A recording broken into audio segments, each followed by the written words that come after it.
तो आदाब, नमस्कार, सत श्री अकाल। मेरा नाम संजीव है। सच्ची कहानी के इस एपिसोड में आपका बहुत-बहुत स्वागत है। उम्मीद है आप सभी खुश होंगे, अपना ख्याल रख रहे होंगे। दोस्तों, एक लड़की का कत्ल उसके ही घर में हो जाता है। पुलिस आती है, एविडेंस कलेक्ट करती है। एविडेंस कलेक्ट करने के बाद जाँच की शुरुआत करती है, पर जाँच की शुरुआत में कोई सुराग मिलता नहीं। कौन कातिल है? किसने कत्ल किया? क्या मोटिव था? और दिन महीने में बीतते हैं, महीने साल में गुजर जाते हैं और साल 40 साल में गुजर जाते हैं और 40 साल तक इस ये केस सॉल्व हो नहीं पाता। पर 40 साल के बाद एक ऐसा करिश्मा होता है, एक कोक की जो केन होती है, कोक की केन ऐसा कर दिखाती है कि जो केस 40 साल से ठंडे बस्ते में पड़ा था, 40 घंटे के अंदर सॉल्व हो जाता है। आइए जानते हैं पूरी कहानी। दोस्तों, एक कहानी है 40 साल पुरानी, यानी 1981 की। 1981 में 34 साल की सिल्विया कॉले, जो कि पेशे से आर्किटेक्ट थी, इतिहास को पढ़ना, पुरानी इमारतों को जांचना और नई-नई इमारतों के नक्शे बनाना उसका शौक था और उसका पेशा भी था। साथ ही शादियों में वेडिंग केक का उसका साइड से एक बिजनेस था, जो बिजनेस काफी अच्छा खासा चलता था। तो अपनी कमाई से उसने काफी पैसे कमाए और पैसे कमाने के बाद जहां उसके माँ-बाप रहा करते थे, उसी के बगल में उसने एक अपना खुद का मकान खरीदा और उसमें अकेले रहा करती थी। कुल मिला के वो एक इंडिपेंडेंट लड़की थी, जो कि अपनी जिंदगी अपने तरीके से जीती थी। अब सिल्विया बेशक अकेली रहती थी, लेकिन सुबह की जो कॉफी होती थी वो हमेशा अपने माँ बाप के साथ पीती थी। अब दिन आता है 4 अगस्त 1981। 4 अगस्त 1981 को रोज की तरह सिल्विया के जो पिताजी होते हैं, सिल्विया के घर जाते हैं उसको उठाने के लिए, कॉफी में यानी कॉफी ज्वाइन करने के लिए। अब देखते हैं तो उन्हें बड़ा अजीब लगता है, कमर गेट खुला हुआ था। गेट के अंदर एंट्री करते हैं तो उनको बाहर का दरवाजा भी वहीं से दिखाई देता है कि वो भी खुला हुआ है। अब ये देख के उन्हें थोड़ा सा हैरान परेशान होते हैं। थोड़ा आगे जाते हैं, डाइनिंग रूम के पास सिल्विया कॉले फर्श पर पड़ी हुई थी और वो भी निर्वस्त्र हालत में। अब सिल्विया के जो पिताजी होते हैं भागते भागते सिल्विया के पास जाते हैं। सिल्विया के चेहरे पर एक टॉवेल, उसका चेहरा एक टॉवेल से ढका हुआ था, वो टॉवेल हटाते हैं। देखते हैं तो सिल्विया के माथे पर गोली के निशान थे, यानी गोली से उसके माथे पर किसी ने वार किया हुआ था। और इस हालत में अपनी बेटी को देख के वो टॉवेल लेने की तरफ भागते हैं, टॉवेल लेते हैं, अपनी बेटी के शरीर पर डालते हैं और देखते हैं तो सिल्विया के सीने पर चाकुओं से भी कई वार किए गए थे और सिल्विया के पूरे शरीर से खून रिस रहा था और सिल्विया की मौत हो चुकी थी। अब आनन फानन में सिल्विया के पिताजी टेलीफोन की तरफ भागते हैं, क्योंकि उस जमाने में मोबाइल फोन इतना यूज होता नहीं था, तो टेलीफोन ही लोग इस्तेमाल करते थे। वो टेलीफोन की तरफ भागते हैं, पुलिस को, एम्बुलेंस को फोन करने पर देखते हैं कि टेलीफोन का कनेक्शन किसी ने काटा हुआ है।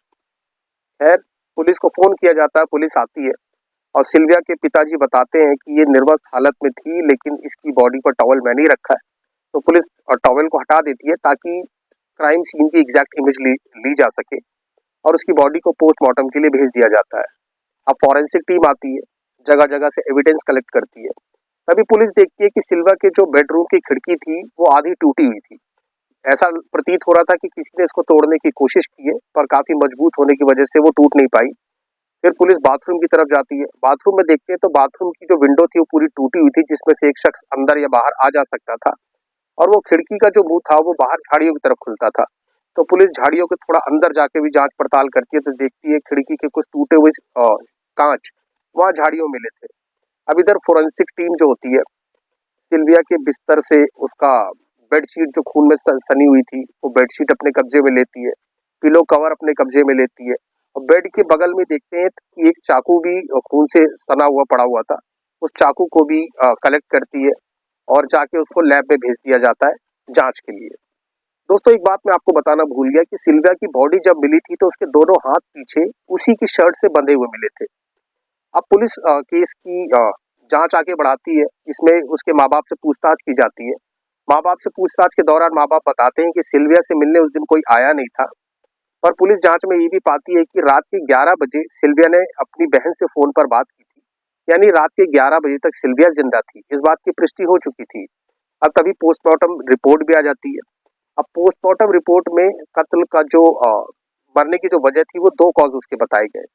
एक तो उसके सीने पे जो चाकू से 3-4 वार किए गए थे, जिसकी वजह से उसका खून ज्यादा बह चुका था, इस वजह से मौत बताई गई। दूसरी वजह उसके माथे पर जो गोली लगी थी। तीसरा, पोस्टमार्टम ने पुष्टि करी थी कि इसके साथ रेप भी हुआ है, क्योंकि सीमन के कुछ सैंपल सिल्विया की बॉडी के ऊपर, उसकी बेडशीट के ऊपर उसके सीमन के सैंपल मिले। साथ ही सिल्विया के गले पर लाल कलर का एक निशान था, जिससे ये प्रतीत होता है कि उसको उसका गला दबाने की भी कोशिश की गई थी। साथ ही ये भी पोस्टमार्टम ने पुष्टि करी कि सिल्विया ने अपने आप को बचाने की काफ़ी कोशिश करी है, क्योंकि उसके नाखून कहीं-कहीं से बहुत जगह से टूटे हुए थे और वो तभी टूटते हैं जब कोई इंसान अपने आप को बचाने की काफ़ी कोशिश करता है। अब फोरेंसिक टीम भी जाँच में जुटी रहती है, लेकिन इतनी सटीकता से वो जाँच कर नहीं पा रही थी, क्योंकि उस समय साइंस ने इतनी ज़्यादा तरक्की करी नहीं थी। खैर इसी तरह 2 साल बीतता है। अब 2 साल के बाद चीज़ों में कुछ नई टेक्नोलॉजी आती है। एक अल्टरनेटिव लाइट्स करके एक टेक्नोलॉजी होती है, जिसमें डीएनए सैंपल्स की काफ़ी बारीकी से जाँच की जा सकती है और सिल्विया के घर से जो सैंपल्स मिले थे, उन सैंपल्स को उसमें टेस्ट किया जाता है। आखिरकार पुलिस को थोड़ी कामयाबी मिलती है। पुलिस को एक डीएनए सैंपल मिलता है, जो एक सैंपल एक किसी मेल का था, यानी किसी आदमी का था, पर वो सैंपल इतनी कम मात्रा में था कि उसको वहाँ से उठा के और किसी से मैच करने में फॉरेंसिक टीम को काफ़ी दिक्कत हो रही थी। तो इसलिए अभी फॉरेंसिक टीम को काफ़ी और इंतज़ार करना था कि कुछ और नई टेक्नोलॉजीज़ आए, तब जाके हम इसकी जाँच में आगे बढ़ सकें। अब इसी तरह बीतते-बीतते साल 2000 आता है। साल 2000 में भी कुछ नई टेक्नोलॉजीज़ आती हैं और कुछ नई टेक्नोलॉजी आने के बाद फाइनली डीएनए डेवलप होता है। अब डीएनए डेवलप होने के बाद उसको डाटाबेस में डाला जाता है। डाटाबेस में डालने के बाद जितने भी अपराधी थे, उनके डीएनए से उस डीएनए सैंपल को मैच किया जाता है। पर यहाँ पर पुलिस के हाथ सिर्फ असफलता लगती है, क्योंकि वो डीएनए किसी भी अपराधी से मैच नहीं करता था।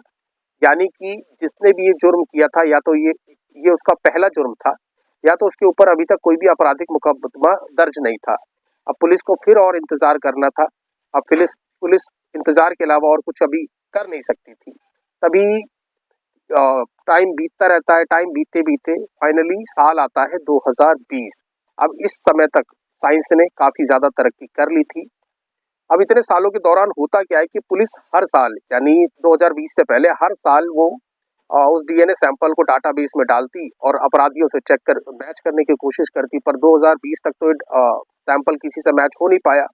तो 2020 में एक कंपनी थी, यूनाइटेड डाटा कनेक्ट वो कंपनी थी जो हेल्थ से रिलेटेड इशू के लिए रैंडम लोगों का जो डाटा है, जो डीएनए सैंपल है, अपने डाटाबेस में रखती थी।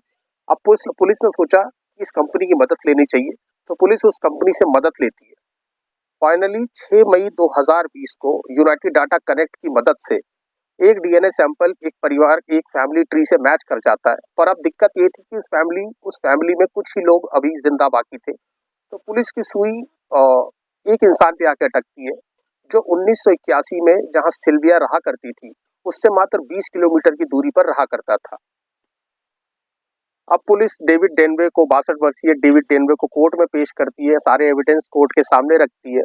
उस समय डेविड डेनवे कहानी में ट्विस्ट लाने की कोशिश करता है, कहता है ये कत्ल सिल्विया के बॉयफ्रेंड ने किया था, जो कि इसके माँ-बाप को पता था, लेकिन पुलिस पड़ताल करती है तो पता लगता है डेविड डेनवे सिर्फ पुलिस को घुमाने की कोशिश कर रहा है, ताकि वो बस वक्त काट सके। आखिरकार कोर्ट में उसका जुर्म साबित हो जाता है और डेविड डेनवे को कोर्ट उम्र कैद की सजा सुनाती है। डेविड डेनवे को ये बिल्कुल भी नहीं पता था कि जो जुर्म उसने 40 साल पहले किया है, उसकी सजा उसको 40 साल बाद मिलेगी। किसी ने सच कहा है दोस्तों कि ऊपर वाले के घर में देर है पर अंधेर नहीं। और कोर्ट ने सजा सुनाते हुए एक बहुत ही इंटरेस्टिंग लाइन कही सबके सामने। जज ने कहा कि अपराध अगर आपके साथ हुआ है तो आप होप कभी मत हारिएगा, क्योंकि जैसे जैसे साइंस तरक्की करेगा, आपकी उम्मीदें वैसे वैसे बढ़ेगी और आपको लास्ट में जस्टिस यानी न्याय आपको जरूर मिलेगा। तो होप कि दोस्तों ये कहानी आपको बहुत पसंद आई होगी। अगर आप इस कहानी के बारे में कुछ कहना चाहते हैं तो हमें कमेंट बॉक्स में कमेंट करके बताइएगा। चैनल को सब्सक्राइब नहीं किया तो सब्सक्राइब कर लीजिएगा, ताकि इस तरह की कहानी मैं आपके सामने और लाता रहूं। तब तक के लिए मुझे संजीव को सच्ची कहानी के इस एपिसोड से विदा दीजिएगा। नमस्कार।